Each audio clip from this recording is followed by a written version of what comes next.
बागेश्वर धाम की, हनुमान जी महाराज की। आप सौ मीडिया मित्रों स्वागत है। सौराष्ट्र सनातन समिति द्वारा आयोजित राजकोट रेसकोर्स मैदान खाते आगामी 5, 6, 7 जूनना रोज सनातन सेतु हनुमंत कथाનું ભવ્ય અને દિવ્ય આયોજન કરવામાં આવેલ છે।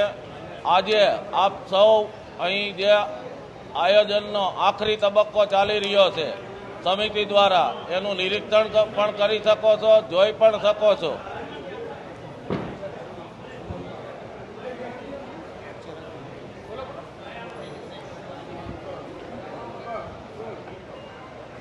तो आज आप सौ મળ્યા छी मीडिया मित्रोए ज्यारथी कार्यालय उद्घाटन थयुं, कार्यक्रम नक्की थयो त्यारथी खूब ज सपोर्ट आपेलो छे અને આજે આખરી તબક્કાનું આપણે જે આયોજન કરવામાં આવી રહ્યું છે, છેલ્લી ઘડીનું તૈયારીઓ થઈ રહી છે આયોજકો દ્વારા, એનું નિરીક્ષણ કરી લોકોના ધ્યાન ઉપર મૂકો એ માટે આપ સૌ સાથે મુલાકાત ગોઠવવામાં આવેલી છે। 100 ફૂટ બાય 45 ફૂટનું ભવ્ય સ્ટેજ બનાવવામાં આવેલું છે।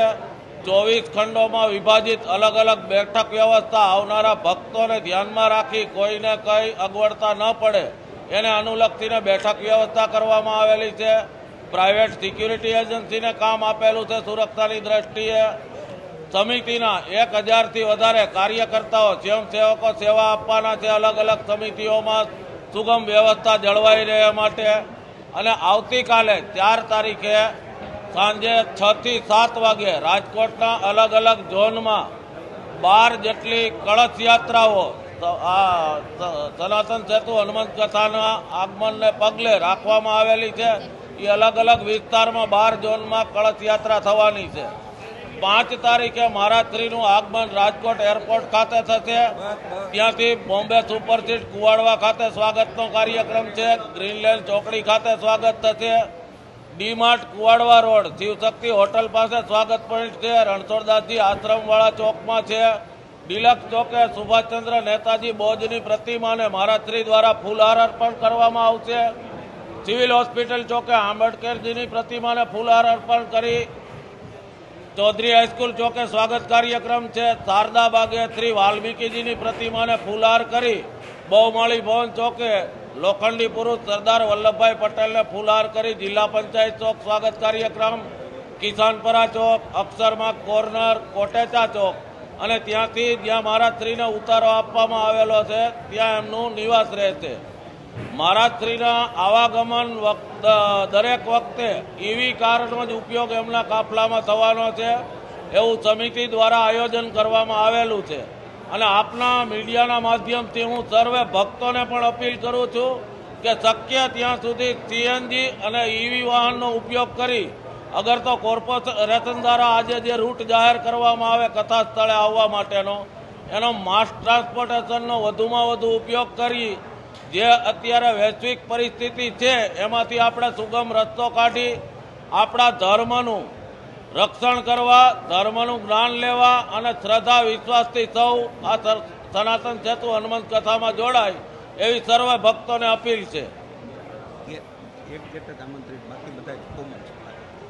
વ્યવસ્થાની દ્રષ્ટિએ ગેટ નંબર 1 ફનવર્લ્ડની બાજુમાં એમની આગળ ગેટ નંબર 2 એ જાહેર જનતા માટે આવવા માટે છે। ત્યાર પછી કમિશનર બંગલાની સામેનો ગેટ નંબર 3 માત્ર યજમાન પરિવાર, પૂજ્ય સાધુ સંતો અને આમંત્રિત મહેમાનોના આવાગમન માટે છે। ગેટ નંબર 4 મહિલા પોલીસ ચોકી પાછળ છે તે પ્રોટોકોલ ગેટ છે જે મહારાજશ્રીનો કાફલો આવાગમન કરશે।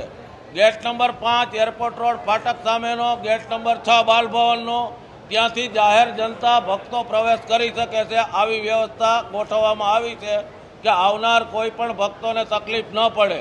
આવનાર ભક્તોના પાર્કિંગ માટે ચૌધરી હાઈસ્કૂલનું કમ્પાઉન્ડ રાખવામાં આવેલ છે। આ બાજુથી આવતા ભક્તો માટે એરપોર્ટ રોડ રિલાયન્સનું ગ્રાઉન્ડ છે એ આપવામાં આવેલ છે। યજમાન પરિવાર અને આમંત્રિત મહેમાનો માટે ગ્રાઉન્ડની અંદર જ પાર્કિંગની વ્યવસ્થા કરવામાં આવેલી છે। એટલે દરેક ભક્તો આની નોંધ લે અને સુચારુ આયોજન માટે જ્યાંથી જે વ્યવસ્થા રાખવામાં આવેલી છે ત્યાંથી જ પ્રવેશ લે એવી અપીલ છે। ત્યારથી લઈને જે વિવાદ સામે આવ્યો છે એ વિજ્ઞાન જાતા હોય, કોંગ્રેસના ધારાસભ્ય જિજ્ઞેશ મેવાણી હોય, સામાજિક આગેવાન પરસોત્તમ પીપળિયા હોય, તમામ લોકો આ કથાનો વિરોધ કરી રહ્યા છે. કઈ રીતે આને જોઈ રહ્યા છો અને કોઈ પણ પ્રકારનું વાતાવરણ ન દોરાય તે માટે શું વ્યવસ્થા કરવામાં આવશે? જી ચોક્કસ, વાતાવરણ ડોળાય એવી કોઈ પરિસ્થિતિ અમને લાગતી નથી.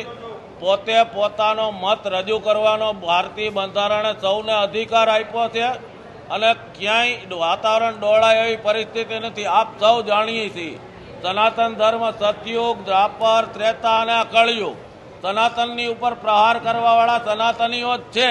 આ વર્ષોથી આદિકાળથી પરંપરા ચાલી આવે છે. સૌ પોતપોતાનો મત રજૂ કરે છે.